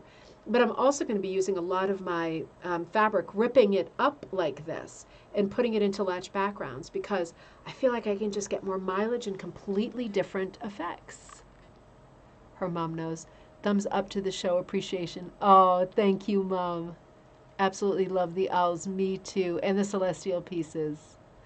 Oh, well, something to think about. So, gosh, I ended a little early. I thought I was going to run over. I usually run over on Friday nights, but I'm kind of happy because I am. Let me show you what I'm working on since we have another minute. Do you remember gallery night? Was gallery night last week? No, was it last week or was it the week before? Gosh, I can't remember. I think it was last week. We did a gallery night, and our friend Jane in Wales, right, UK, she's hopefully sleeping right now. She was working on Boris. Do you remember Boris? She was working on the schnauzer of her neighbor who she often dog sat for, who had passed away. And she had done her first hooked rug, which was a real geometric, huge runner.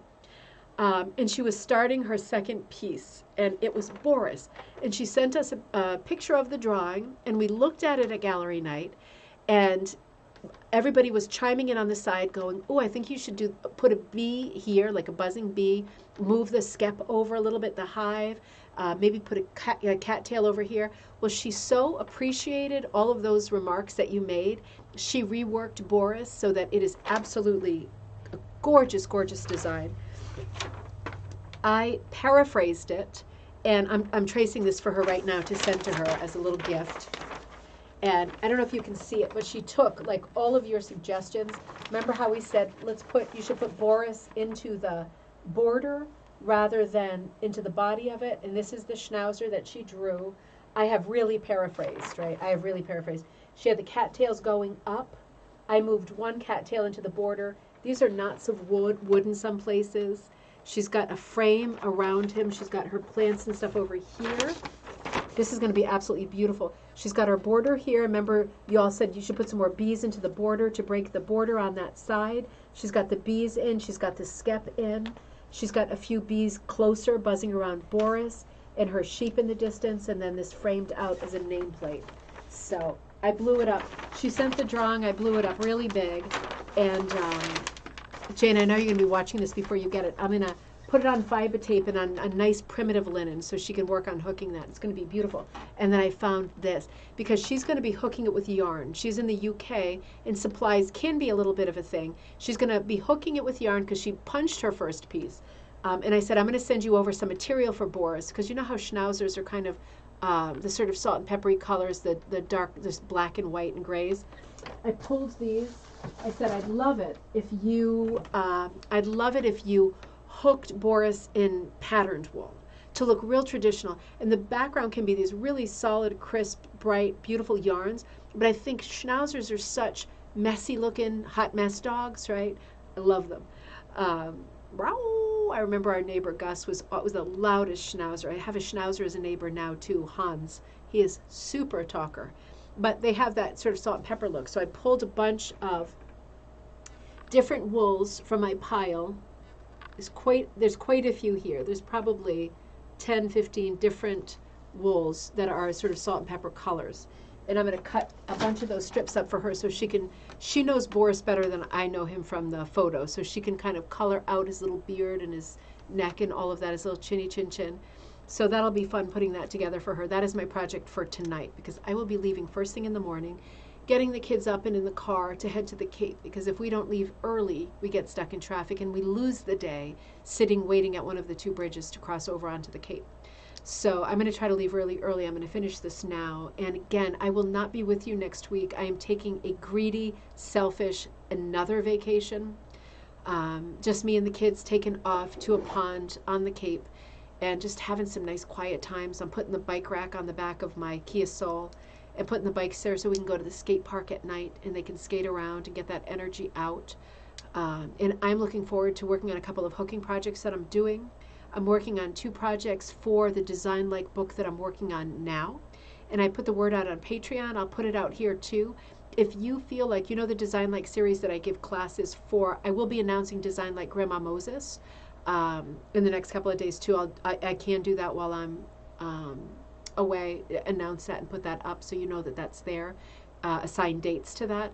But each of the Design Like classes focuses on the work of different artists. We were talking a little bit about Galchu tonight, but every artist has different tropes and tricks that they do, devices that they do ongoing that really make up the look of their work. And that's what this book is about. Looking at the way different artists design for rug hooking, for creating your own rug hooking composition. So if anybody's interested, I am doing a lot of original designs based on the artists who are in this book, who I'm not announcing all of the names of them because I want the book to be special when it comes out next year. This is will be my second book. The first one is not out yet. More on that later. That's coming out this year. But, you know, if you feel like you have time and you would like to hook one of the designs I'm working on, send me an email to ribboncandyhooking@gmail.com because I'm doing a lot of designing and I will not be able to hook or punch all of the designs. If you think that you would like to hook, punch, quilt one of the designs in the book, you can write to me and say, well, what artists are you talking about, or can I see what's up on offer? I don't have all of the designs ready right now, but I will over the next couple of months. And I would love it if people wanted to help out. Obviously, the pieces would be in the book and you'd get book credits. And it would be a choice between either me sending you an image that you download, transfer onto your backing, use all your colors. But I would send you an image that is absolutely yours. You get ahead of the game and you get the image a year before the book comes out, and you get to be the first one who does it, and your work is in the book. Or I would send you a kit that I completely color out with tons of supplies, but then I would want the rug back, because if it's something that I kitted out, I'd want to have it to display and bring with me next year as I promote the book in person. So 2 different choices, but 2 possibilities. If you feel like I need a new project and I'd like to do something that will appear in a book, send me an email at ribboncandyhooking@gmail.com and I'll talk to you about what the choices are and what I've got going and see if any of the styles or ideas appeal to you. If not now, in the very near future. And again, if you feel like you'd like to quilt one of them instead of make them in a rug form, that's also fine with me. So anyway, happy Friday night, everybody. Oh, Anne, good to see you. Thank you so much. I'm so looking forward to it, because when we go to the Cape at the beginning of the summer, last week of May, first week of June, the band concert isn't happening yet. There's no festivals, art festivals popping up. It's not time yet. No little craft fairs. The water's really cold. It's great and it's quiet, but going at this time of year, the water will be nice and warm. And it's like my memory of August, because we used to always go this week years ago, because when my dad was alive, it was his birthday week. And for decades, we went this exact week that I'll be going. And everywhere you drive by a field and there's a craft fair happening or an art fair, and it's just so exciting and immediate. Everything's right there and everything's so summery. So I'm so looking forward to both relaxing with the kids and watching them fool around, not rushing them on a crazy tour guide itinerary from thing to thing, just watching them wade around in the lake and then go out for ice creams and stuff and go to the skate park, and then hoping to stumble upon some really fun summery things and get some inspiration. And you know that I will log on to our Facebook group, which is Rug Cooking and Punch Needle Club, send you pictures of things I find if I'm at a flea market and I find some beautiful rugs, interesting things that might be good inspiration for you too. I will be thinking about you. I just will not be having good internet. And I will be back with you the following Monday for a coffee time episode, and things will return to normal soon after that. As soon as the kids are back in school, I'll be back to my normal busy schedule, right? That like just goes and goes and goes until next summer. So have a great weekend, everybody. Thank you so much. If you're friends with me on Facebook, you know I'll be posting some pictures of us having hopefully some good times. Lots of good times. Have a wonderful week. Be in touch anytime. Do not hesitate to be in touch. If you're shopping on ribboncandyhooking.com, my website, thank you so much. I could definitely use the money while I'm going on another vacation. But you know I'm not here this week to do the order, and I'm a one-person company. So I will be back next week, and I will get your order out the following week. So thank you so much for your orders. And again, be in touch, right? I'm not off limits. I love to hear from you. Don't make me lonely. Stay in touch, but I just won't be here for live shows. And I will see you the following week. Have a great week, everybody. Get your work in, get inspiration time, get you time, get fun time. Slow down the summer, right? It has been hot and miserable in many ways, but at the same time, right, there have been moments, and let there be a few more moments before it's gone, right? So enjoy, dig in, let me know how it's going, and I will see you not this coming week, but the following week. In the meantime, have a great night, a great weekend, and I will see you next time. Coffee time a week from Monday on Ribbon Candy Hooking.